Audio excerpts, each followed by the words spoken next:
बिस्मिल्लाहिर्रहमानिर्रहीम। अस्सलाम वालेकुम मोहतरम सामीन, अल्लाह पाक से दुआ है कि आप लोग हमेशा खुश रहें। वजारत मजहबी अमूर की जानिब से मुख्तलिफ हिदायत जारी कर दी गई।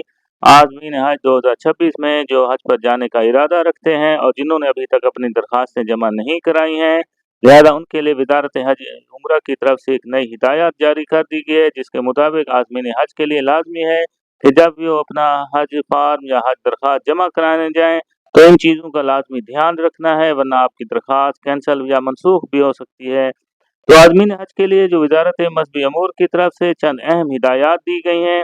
ख़ास तौर पर पहली हिदायत जो कोरोना सर्टिफिकेट के हवाले से है, कौन से ऐसे आज़मीन हज होंगे जिनके लिए ये लाजमी होगा।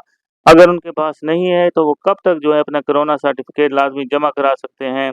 तो कोरोना सर्टिफिकेट के हवाले से वजारत हज उम्रा की तरफ से कहा गया कि सिर्फ 65 साल से ज़ायद अफराद के लिए ज़रूरी है, ताहम फिल वक्त सर्टिफिकेट ना होने की सूरत में भी वो दरख्वास्त जमा हो सकती है।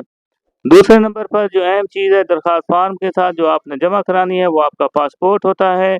पासपोर्ट जमा नहीं किए जाएंगे इस बार, क्योंकि पासपोर्ट पिछले साल की भी तरह 2025 में भी ई वीज़ा लगता था, इसलिए फ़िज़िकल पासपोर्ट बैंक में आपने कभी भी जमा ना कराना है, बल्कि इस पासपोर्ट को अपने पास रखना है।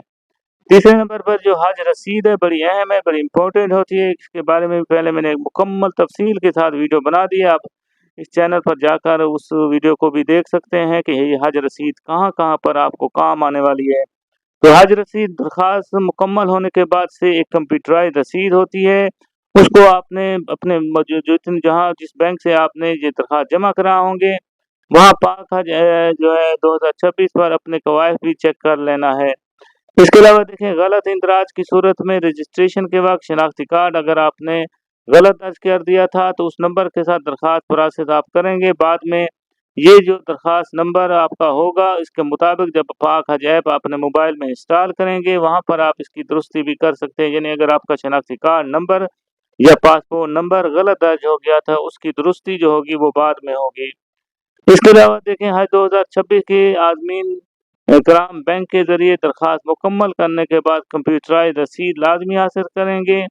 ग्रुप मेम्बरान की पड़ताल भी की जाएगी। इस लिहाज से अगर आप अपने कवायद भी दर्ज कर देखना चाहते हैं तो डिस्क्रिप्शन के अंदर आप जाकर देखेंगे। आप वहां पर मैं एक लिंक दे रहा हूं, वहां पर आप क्लिक करेंगे, ओपन करेंगे तो वहां पर आपको application.inquiry.hajinfo.org लिखा होगा, उस पर आप क्लिक करेंगे तो वेबसाइट खुल जाएगी। वहां पर आपने जाकर अपना पासपोर्ट या अपने आईडी कार्ड नंबर जो है वो उस पर दर्ज करना है। अदायगी नामजद बैंकों में जमा दरख्वास्त 2026 वाजिबात जमा कराए जा सकते हैं। ओवरसीज पाकिस्तानी जो समंदर पार पाकिस्तानी हैं वो अपने करीबी फर्द, दोस्त, रिश्तेदार यानी भाई वगैरह जो भी आपका पाकिस्तान के अंदर मौजूद होगा, जिस पर आपको एतबार होगा, आप अपनी दरख्वास्तें उसके ज़रिए भी जमा करा सकते हैं। ये ज़रूरी नहीं है कि आप ओवरसीज ही हैं और समंदर पार रहते हैं। आपने जब हज दरख्वास्तें जमा करानी होगी तो किसी के ज़रिए से भी आप पाक पैसे के अंदर यानी पाकिस्तानी रुपए में, ये भी बात ध्यान में रखें कि आपने डॉलर की सूरत में नहीं देना है या रियाल की सूरत में नहीं देना है या किसी और मुल्क में, जिस मुल्क में आप रहते हैं उसकी करेंसी के लिहाज से नहीं, बल्कि उसको कन्वर्ट करके आपने देना है कि आपने पाकिस्तानी रुपए के अंदर उसकी अदायगी करेंगे। तो ओवरसीज पाकिस्तानियों के लिए ये लाजमी हिदायत जारी कर दी गई हैं।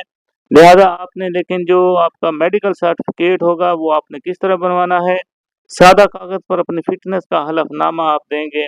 अभी आपका पासपोर्ट भी जमा नहीं होगा, इसलिए इसके बारे में परेशान नहीं होना, लेकिन एक बात भी ज़हन नशीन रहे, ओवरसीज़ पाकिस्तानी के लिए लाजमी होगा कि जब भी हज ट्रेनिंग शुरू हो जाएगी तो उस वक्त आपको लाजमी पाकिस्तान में आकर हज ट्रेनिंग लाजमी लेनी होगी, चाहे वो आप 1 दिन की लें, चाहे वो आप 3 दिन की लें। इस लिहाज से देखें, जो हज फ्लाइट होगा उसके लिहाज से आपने अपनी छुट्टियां वगैरह जो हैं वो भी आप देख सकते हैं कि कब हज है, और उससे पहले आपकी जो फ्लाइट होगी उसमें तब्दीली भी कर सकते हैं। तो ये आगे आने वाले मराइल होंगे जो आपको इसके बारे में तफसील के साथ इसी चैनल पर बताया जाएगा। लेकिन अभी आपने क्या काम करना है कि अभी आपने अगर ओवरसीज़ हैं, बाहर हैं, पाकिस्तान से रहते हैं किसी भी मुल्क के अंदर, आप पाकिस्तान के अंदर किसी भी अपने दोस्त, रिश्तेदार, बहन, भाई कोई भी है आपका पाकिस्तान के अंदर करीबी, उसके ज़रिए अपनी दरख्वास्त फार्म जमा करा दें और एक हलफनामा सादा कागज़ पर अपनी फ़िटनेस का मेडिकल सर्टिफिकेट हलफनामा भी आपने देना है। मोहतरम आदमीन हज, इसके अलावा देखें हज हेल्पलाइन के अंदर आपने अगर कोई भी दूसरी किस्म की मालूमात हासिल करना चाहते हैं तो वो हेल्पलाइन नंबर भी डिस्क्रिप्शन के अंदर भी मैं दर्ज कर दूंगा। उसके अंदर देखें ये आप सुबह 9 से शाम 4 बजे तक इन हेल्प नंबर पर भी रब्ता करके हज के बारे में इंफॉर्मेशन ले सकते हैं, चाहे आप ओवरसीज़ हैं, चाहे आप पाकिस्तान के अंदर रहते हैं। वीडियो को दोस्तों के साथ लाजमी शेयर कर दिया करें, लाइक भी कर दें, कमेंट्स में अपनी राय का इजहार भी लाजमी करना है कि आपको ये वीडियो कैसी लगी है। और अगर मज़ीद जो है आप हज के बारे में कोई भी नई इन्फॉर्मेशन लेना चाहते हैं तो इस चैनल को सब्सक्राइब करके बेल आइकन भी ऑन रखें, क्योंकि अगले जितने भी नेक्स्ट मराइल होंगे इसी चैनल पर आपको मुहैया किए जाएंगे। अल्लाह पाक से दुआ है कि अल्लाह पाक इस बार जो भी हज उम्रा पर जाने की ख्वाहिश रखता है अल्लाह ताला उसकी ख्वाहिश को भी पूरा फरमाए। आमीन सुम्मा आमीन। कमेंट में आमीन भी लिख दें ताकि किसी की लिखी हुई आमीन काम भी आ सकती है। अल्लाह पाक हम सबका हामी नासिर हो। अल्लाह हाफिज़।